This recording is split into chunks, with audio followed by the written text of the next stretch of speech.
si gloire.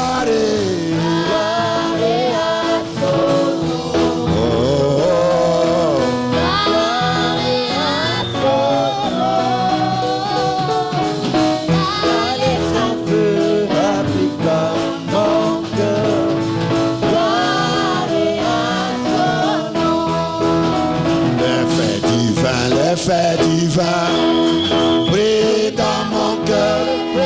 L'effet divin brille dans mon cœur. L'effet divin brille dans mon cœur.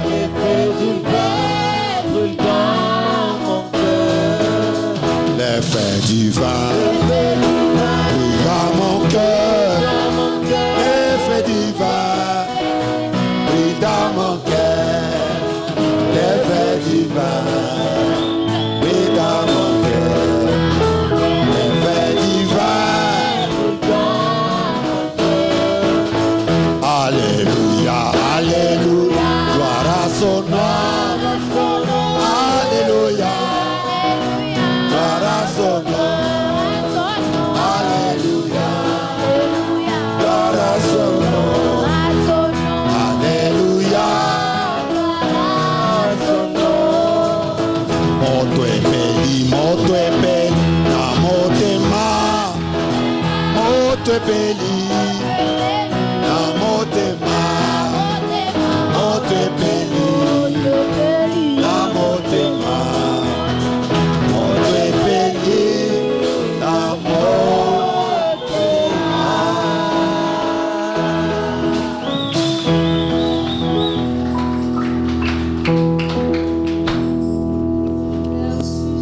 Je vous salue tous dans le nom du Seigneur Jésus. Nawasalimu nyote mjina la Bwana Yesu Kristo. Que Dieu vous bénisse. Mungu awabariki. Sans pour autant tarder, nous allons lire dans la Bible. Bila kuchelewa tutasoma ndani ya Biblia. Nous prenons le verset 14 de Genèse 18. Tunakamata ile sura ya mstari wa 14 ya Mwanzo 18. Plutôt le verset 4. Mstari wa 4.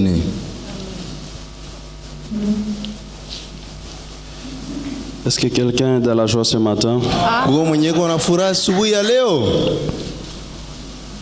Nous lisons le verset 4, la Bible dit. Le verset 2, il leva les yeux et regarda, voici 3 hommes qui étaient debout près de lui.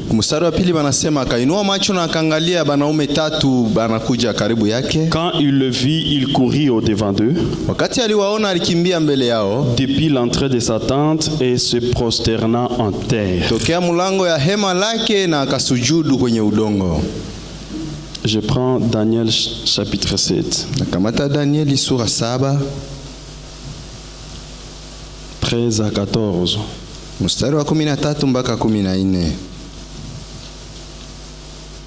La Bible dit.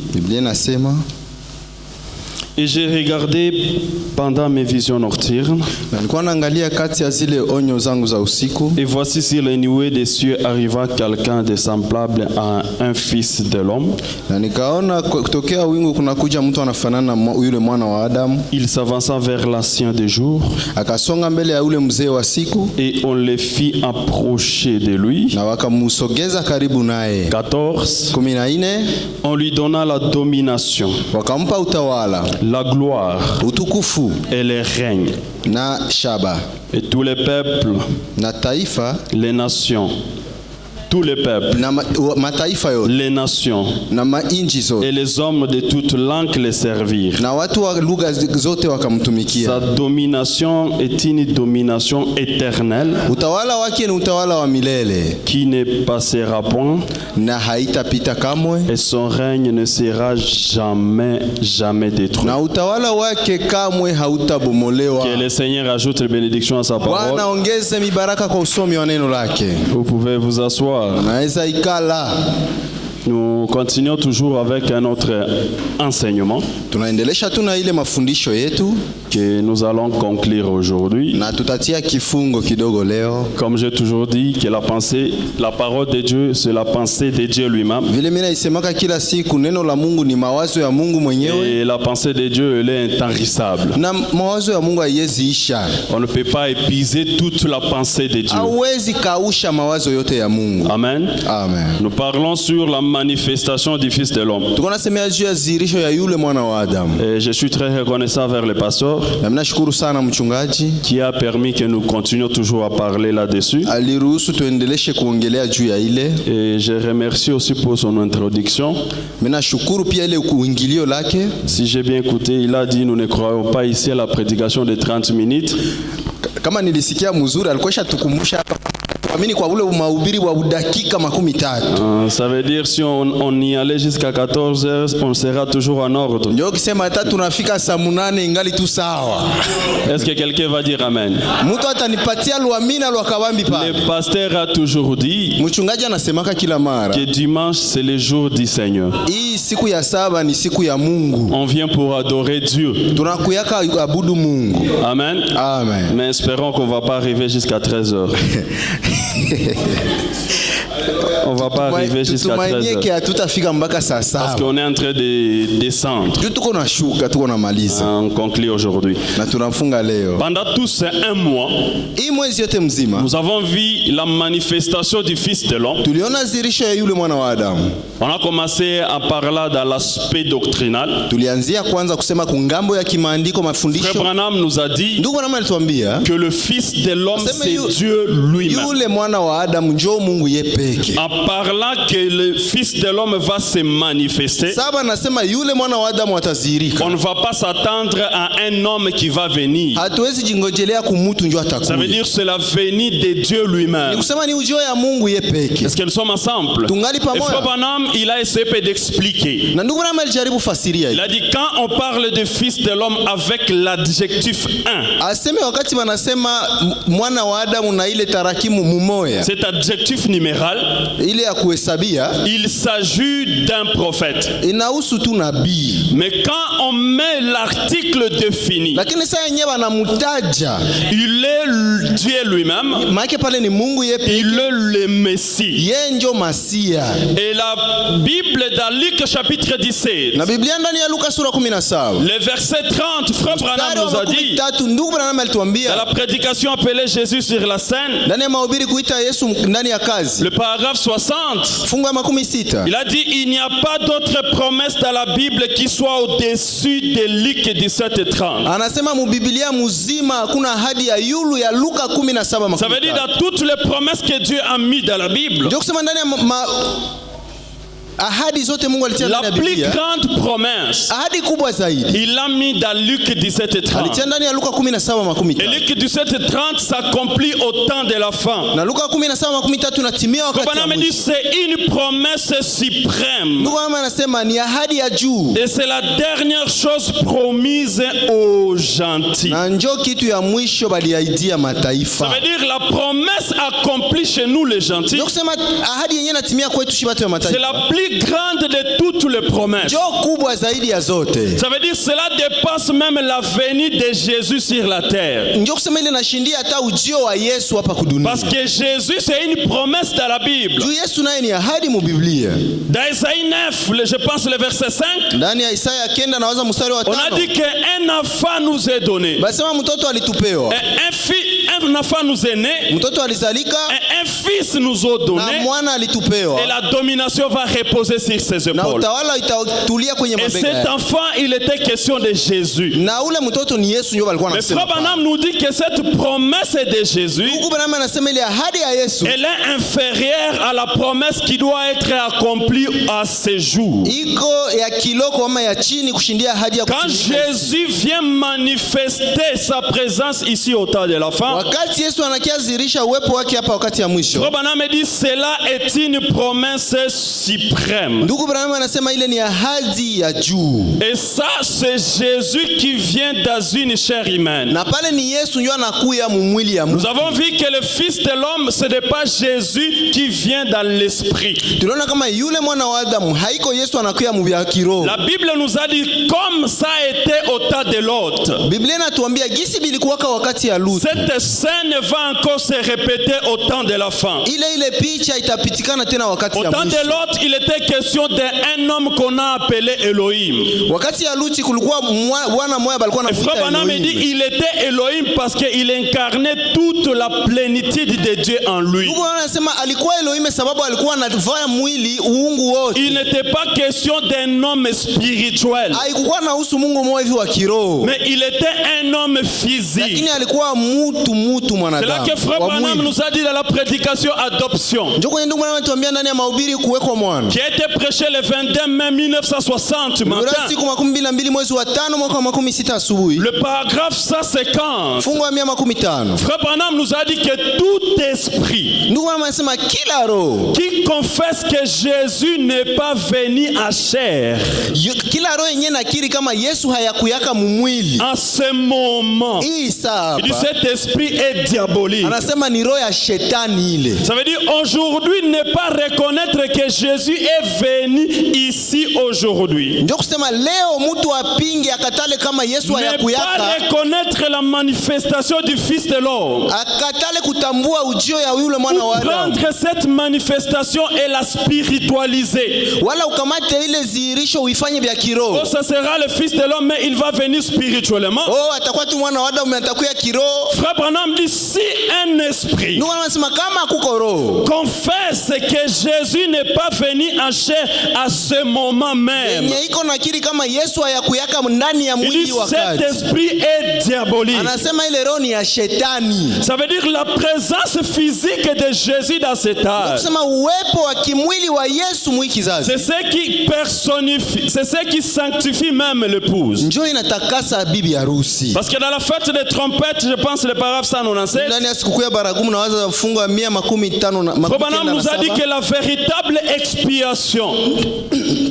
ndugu Branham alituambia ile ondoleo ya kweli ya dhambi. C'est quand Christ est personnifié ici devant nous. Ni wakati Kristo anafanyika mtu hapa mbele yetu. Or l'expiation c'est l'ôtement de nos péchés. Japo ile ondoleo la dhambi ndio kutosha dhambi zetu. Ça veut dire on continue à être pécheur. Ndio kusema unaendelea kuwa mwenye dhambi. Aussi longtemps on ne reconnaît pas Jésus qui vient ici dans la chair humaine. Wakati yote wewe hautambua ule Yesu mwenye alikuja mwili ya mtu. Et quand il vient dans la chair humaine c'est pour manifester le Fils de l'homme. Na sana kuya mwili ya mwanadamu ni juu ya kudhihirisha yule mwana wa Adamu. Nous avons vu que le Fils de l'homme c'est Jésus lui-même. Mungu Bwana anasema yule mwana wa Adamu ni Yesu yeye. Maintenant dans Luc chapitre 17. Sasa ndani ya Luka sura 17. Comme c'est la scène qui doit se répéter ici au temps de la fin. Vile ile picha inapasha rudilia hapa wakati ya mwisho. Nous avons vu des notions. Tuliona maongezi. La première notion est que Dieu voulait montrer au peuple. Fundisho ya kwanza ilikuwa Mungu anapenda aoneshe taifa. On ne pouvait pas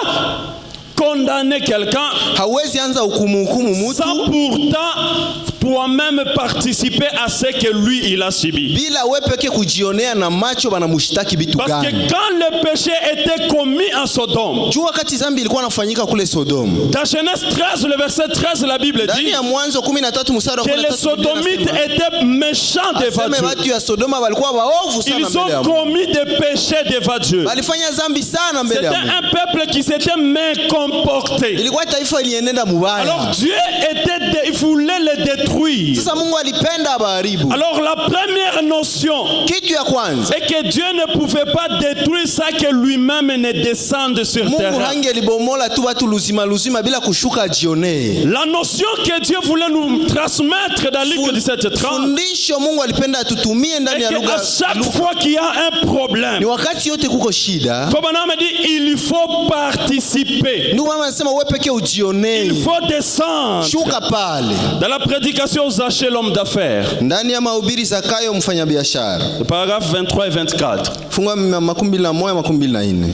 Frère Branham dit, Ndugu Branham anasema, c'est vraiment une mauvaise chose que d'essayer de juger un homme avant de l'attendre. ni kitu kibaya tu sana kuanza hukumu mtu bila kwanza kumusikia. Dieu ne pouvait pas quitter le ciel, Mungu hangelitoka tu mbinguni et faire descendre le feu sur Sodome anashusha moto yule ya Sodoma sans que lui-même ne descende pas pour voir de ses propres yeux. bila yeye peke kwanza kushuka ajione na macho yake. Oh, tel frère il est mauvais, Oh, ndugu fulani ni mtu mubaya, telle sœur elle est mauvaise. dada fulani ni dada mubaya. Est-ce que tu es un jour parti vers la sœur Ushaka endea ule dada siku gani pour voir de tes propres yeux? ujione bubaya yake na Parce macho que yako. Dieu, si il détruisait Sodome Juu kama Mungu angeliharibia Sodoma sans à descendre lui-même, bila yeye peke kushuka, il y a l'autre qui allait aussi partir avec Sodome. Lutu na angelikufaka muvita ya Mais kishenzi. Dieu, la Bible nous dit, frère Branham, les détails, Lakini ndugu Branham anatuambia qu'il s'est fabriqué 3 corps asema akatengeneza mamwili et tatu lui-même est entré dans l'un de ce corps. na yeye peke akaingia Et mumwili il moya a dit, mwazile. nous allons voir les péchés commis à Akasema Sodome. bwana twende tujione zambi biko Et nafanya il est kule. descendu. Akashuka. Frère Branham a dit, Nous, Branham on ne anasema,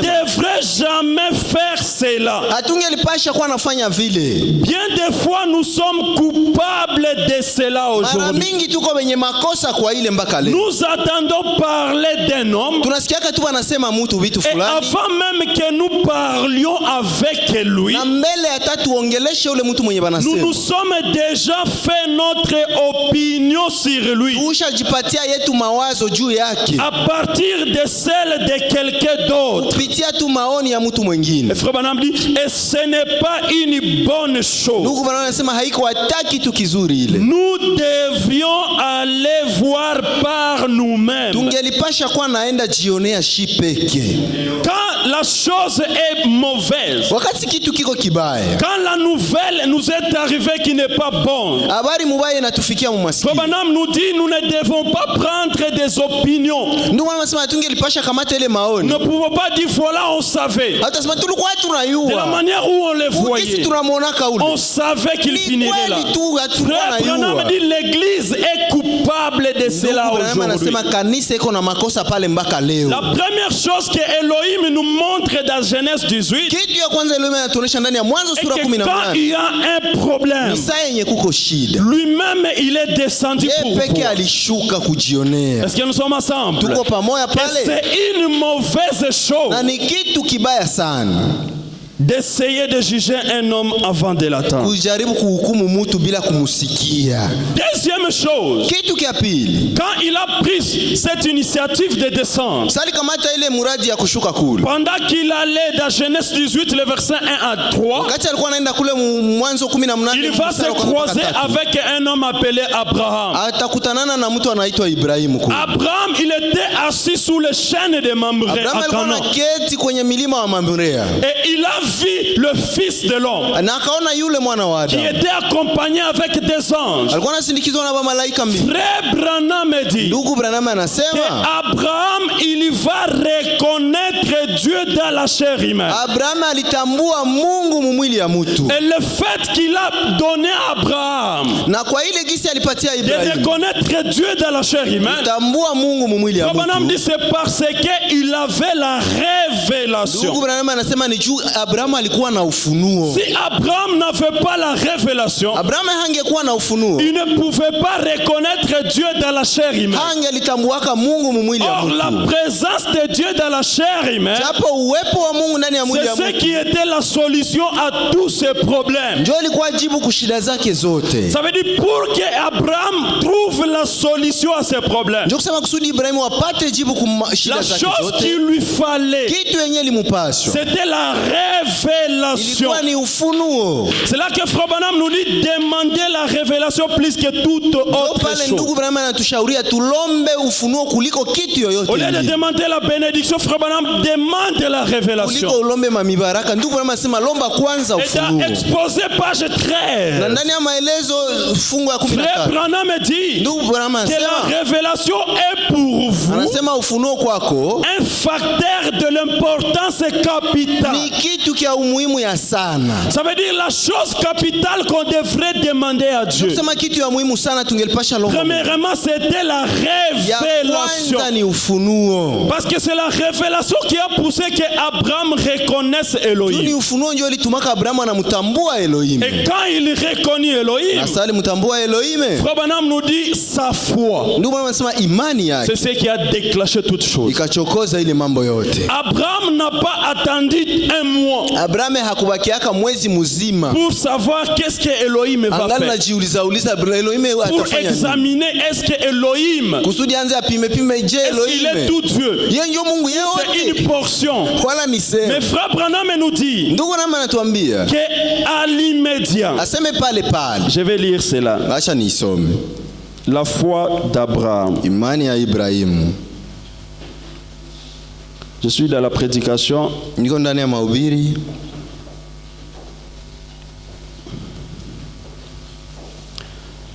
Je suis dans la prédication. Niko ndani ya mahubiri.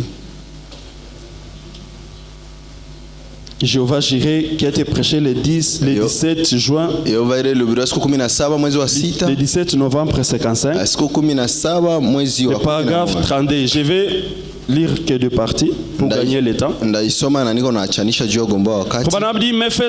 il dit Abraham, il faisait ce que Dieu lui avait dit de faire. Mais un jour, pendant qu'il était assis sous les chênes, il lui était arrivé de regarder là. Et il vit 3 hommes. Et Frère Branham nous dit les 3 hommes sont aussi revenus dans cet âge. Les 3 hommes que Abraham a vu dans Genèse 18. Frère Branham, il y a Billy Graham. Il y a Oral Robert. Et il y a l'homme de William Marion Branham. Ce sont les 3 hommes de Genèse 18. Maintenant, écoutez ce qui a été la foi d'Abraham. Pendant qu'il était assis là, il vit 3 hommes qui venaient vers lui. Et en regardant ces hommes, Frère Branham dit immédiatement, il ne lui a pas fallu attendre tout un mois. Immédiatement, étant un homme rempli de l'esprit, il a reconnu l'un d'eux comme étant le Dieu tout-puissant. Ça veut dire Abraham voit 3 hommes. Mais au-delà de ses yeux, comme il était un homme qui avait la révélation, cette révélation a déclenché quelque chose dans son cœur qui pouvait lui permettre de regarder au-delà de ses yeux. Et il a vu même si c'était un homme. Mais Frère Branham dit il lui a appelé Dieu tout-puissant. Et Abraham n'a pas attendu un mois. Il a couru et s'est prosterné devant lui. Et il l'a adoré. Et il l'a appelé Seigneur. La foi d'Abraham est que l'homme de William Marion Branham, lui, il n'a pas vu le corps de Frère Branham. Lui, il n'a pas vu le corps que Elohim a utilisé. Parce que Frère Branham, il va même plus loin. Il dit que l'homme qui a mangé du steak chez Abraham, l'homme qui a bidilé chez Abraham, ce n'est pas cet homme que Abraham a appelé Elohim. Mais il a adoré l'esprit qui était dans cet homme. Ça veut dire Abraham est encouru vers le 3e. Et il n'a pas adoré l'individu. Mais il a adoré l'esprit qui était dans cet individu. Parce que cet individu il avait toute la plénitude de Dieu. Yule mtu alikuwa na utimilifu yote ya Mungu. Ça veut dire nous aussi, si nous devons avoir la foi d'Abraham, Ndio kusema na shie kama tunapasha kuwa na imani ya nous Ibrahim, devons adorer l'homme qui était dans William Mario Branham. tunapasha abudu ule mtu mwenye alikuwa ndani ya Or, William cet Mario homme qui Branham. était dans frère Branham, Japo ule mtu mwenye alikuwa ndani ya c'est le Branham, Seigneur Jésus-Christ lui-même. Bwana Yesu Kristo yeye peke. Frère Branham, il a incarné toute la plénitude de Dieu en lui. Ndugu Branham alifaa mwili uungu yote Frère ndani. Branham dit ça faisait longtemps Ndio anasema ilikuwa ishakuwa que wakati cette mingi. colonne de feu qui m'avait parlé comme quand j'étais enfant. Ile nguzo ya moto ilikuwa inazungumzia na Il ningali dit, j'ai mtoto. voilé cette colonne de feu toute ma vie. Aseme nilificha ile nguzo ya moto mwili Or la maisha yangu yote. colonne de feu, Japo nguzo ya moto. Branham dit c'est la plénitude de Dieu lui-même. Aseme ni utimilifu ya uungu ya Mungu mwenyewe. La colonne de feu en grec on l'appelait le logos. Nguzo ya moto mkigiriki inaitwa logos. Et quand frère Branham il explique le logos, Sasa ndugu Branham anatafsiri ile il dit logos. c'est comme un halo de lumière Anasema iko sawa kisi nguzo ya moto qui était sorti de Dieu au commencement. yenye litoka ndani ya Mungu kule C'est la kumwanzo. première forme visible de Dieu. Aseme njoo umbo ya kuonekana ya kwanza ya Mungu Et ile. qui est le fils de l'homme? Écoutez, Sasa mwana na njoo mwana wa Adamu tusikie. dans la prédication, les procès, Ndani ya mahubiri mashtaka. paragraphe 164, Fungu la 116 na. prêché le 21 juin 64. Lula siku 21 mwezi wa Branham 6. dit, maintenant, comment a-t-il promis de se manifester? Ndio anauliza sasa namna gani aliahidi atazihirika? Aujourd'hui, dans Luc 17:30, Leo ndani ya Luka 17:10. comment il a promis de se manifester? Aliahidi namna gani Probablement, il atazihirika? répond, il dit dans un homme, Ndio anasema anajibia anasema ndani ya dans mtu, une chair humaine, ndani ya mwili ya mwanadamu comme il l'avait fait pour Abraham. vile alifanyaka kule kwa Ibrahim. Écoutez comment ça sera. Sikia kisi Il vitakuwa. dit, ça sera le fils de l'homme, Anasema atakuwa yule mwana wa Adamu, pas le fils de Dieu. hapana mwana wa Mungu. Maintenant, ici, il explique le fils de l'homme. Hapana Il fasiria dit, mwana wa Adamu. le fils de Dieu dans un fils de l'homme. Aseme mwana wa Mungu ndani ya mwana wa mtu. Le fils de l'homme, c'est le frère Branham, Yule mwana wa mtu kufuatana na ndugu Branham. et que c'est le fils de Dieu. Ni mwana wa Mungu. Et en parlant de fils de Dieu, nous voyons que c'est la colonne de feu. Na sana nasema mwana wa Mungu pale tunaona ni nguzo ya moto. C'est le logos. Ni logos. Il est dit dans la prédication, Anasema ndani ya mahubiri la colonne de feu de 1953. nguzo ya moto ya mwaka wa Il dit le fils 15. de Dieu, c'est le logos qui est sorti de Dieu au commencement. Anasema mwana wa Mungu ni logos alitokea ndani ya Mungu C'est sa mwanzo. première forme corporelle, un halo de lumière. Njoo umbo yake ya kimwili ile nguzo ya Le moto. fils de l'homme, il va se manifester comment? Mwana wa Adamu atazihirika namna Comme on a gani? dit, ça sera le fils de Dieu Anasema atakuwa mwana wa Mungu dans un fils de l'homme. ndani ya mwana wa mtu. Ça veut dire quand nous parlons de la manifestation du fils de l'homme, Sasa yetu tunasema juu ya zirisho ya yule mwana wa il y Adamu. aura les deux choses. Kutakuwa vitu mbili. Le fils de Dieu qui est le Saint-Esprit lui-même, Mwana wa Mungu ambaye ni Roho Mtakatifu un pekee fils de l'homme qui est un simple prophète. na mwana wa Adamu fulani ambaye ni nabii. Les deux mis ensemble, Bale wawili kuchanga c'est pamoja. ce qui constitue le fils de l'homme. Njoo sasa inaunda yule mwana wa Adamu. Donc refuser que Branham est le fils de l'homme, Njoo kusema kukatala kama Branham haiko mwana wa c'est Adamu une erreur. ni makosa. Et dire qu'il est le fils de l'homme, c'est aussi une Na erreur. kusema yeye njoo mwana wa Adamu nao Mais ni le kosa. fils de l'homme, Lakini mwana wa Adamu c'est les deux mis ensemble. ni ile mbili unachanga pamoja. Tout le Saint-Esprit Roho Mtakatifu dans un fils de l'homme. ndani ya mwana wa Adamu Et fulani. quand il est entré dans frère Branham, Sana ingia ndani ya ndugu Branham. qu'il a commencé à manifester les signes du Messie, Na akaanza zihirisha zile alama za Masia. c'était la manifestation du fils de l'homme. Ilikuwa zihirisho ya yule mwana wa Adamu. Et quand Abraham a vu cela, Na sasa Abraham aliona hiyo. on a dit il n'a pas attendu un mois. Ndio anasema hakungoya mwezi Ça mzima. veut dire nous aussi comme Abraham. Na shie sagisi Abraham. Quand nous voyons Dieu revenir dans la chair humaine, Sasa tunaona Mungu anarudia mumwili ya mtu. nous allons prendre un fils de l'homme, nous le mettons à côté Tutakamata ule mwana wa Adamu fulani et tunatia nous pembeni. adorons le fils de l'homme. Na tunaabudu yule mwana wa Adamu. Ça veut dire nous adorons le le Dieu de Branham. tunaabudu ule Mungu wa Ça veut Branham. dire aujourd'hui, Ndio kusema leo le véritable Dieu, Mungu wa kweli c'est le Dieu qui est venu d'un frère Branham. ni ule Mungu mwenye alikuya ndani ya ndugu Branham, Mais la forme visible qu'il prend, lakini ile umbo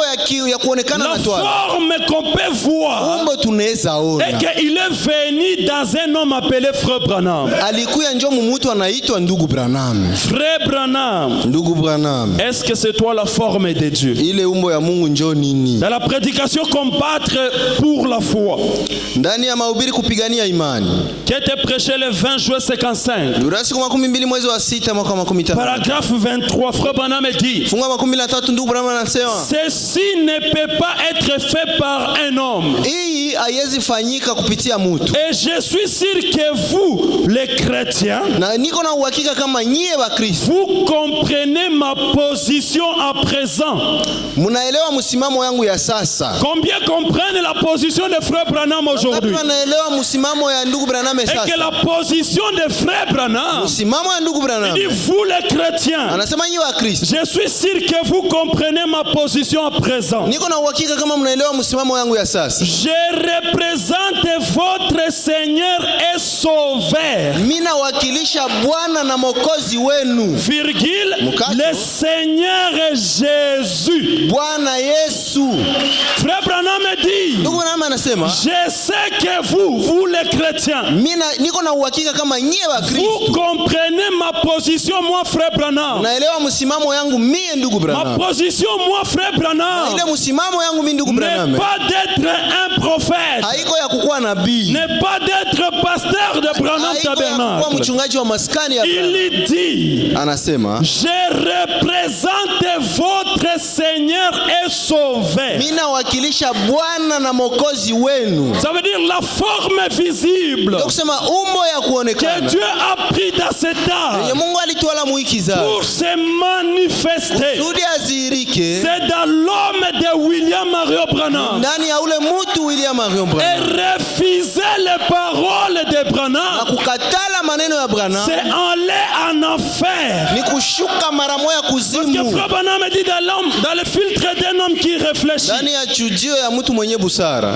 Dans le filtre d'un homme qui ndani ya réfléchit. chujio kaingio ya mtu mwenye kona wazi. Écoutez ce que Frère Branham dit. Sikia venye ndugu Branham anasema, Le filtre d'un homme qui réfléchit. chujio ya mtu mwenye kufikiri. Je suis en train de chercher ça. Acha niko naitafuta. Il dit ceci. Anasema hivi, Je suis en train de chercher la bonne traduction. kuna tafuta ile mageuzi ya mzuri. Aujourd'hui, ne pas refuser la parole de Frère Branham, c'est l'enfer. Leo hii kukatala maneno ya ndugu Branham ni kuzimu, ni kushuka kuzimu. Dans Jéhovah Jireh, deuxième partie, Ndani ya Yehova ile sehemu ya pili, qui a été prêché le 6 juillet 62, Lubiro siku 6 mwezi wa 7 mwaka 62. paragraphe 195, Frère Branham dit: Ndugu Branham anasema maintenant, ces ministères qui sont ici sur l'estrade sont en train de prier. Les ministres, ils sont en sasa train baba de prier. huduma wenye biko hapa kumimbari biko naomba. Je saute. En effet, vous voyez ce que je suis. Sasa mnaona kenye niko.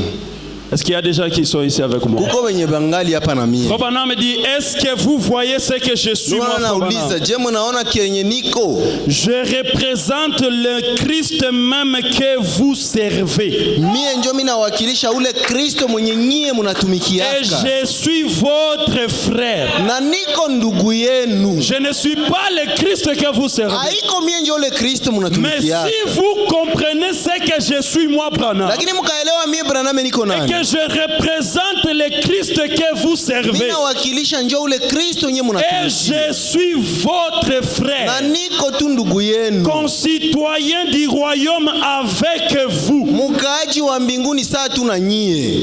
Frère Branham, dans l'ange et la commission, paragraphe 63. Ndani ya malaika malaika na utume fungo ya 63. Le paragraphe 50, je prends la partie B. Fungo ya 50 kamata Frère Branham me dit, et j'aimerais que vous tous vous soyez respectueux ce matin. Na ningipenda nyinyi wote mkuwe benye heshima asubuhi ya leo. Je vais demander que l'organiste veille de bien jouer l'un de mes cantiques favoris ce soir. Napenda ule mpiga kinanda apige nyimbo yangu mimi napenda. Et j'espère que Dieu enverra son ange. Na mimi naamini kama Mungu atatuma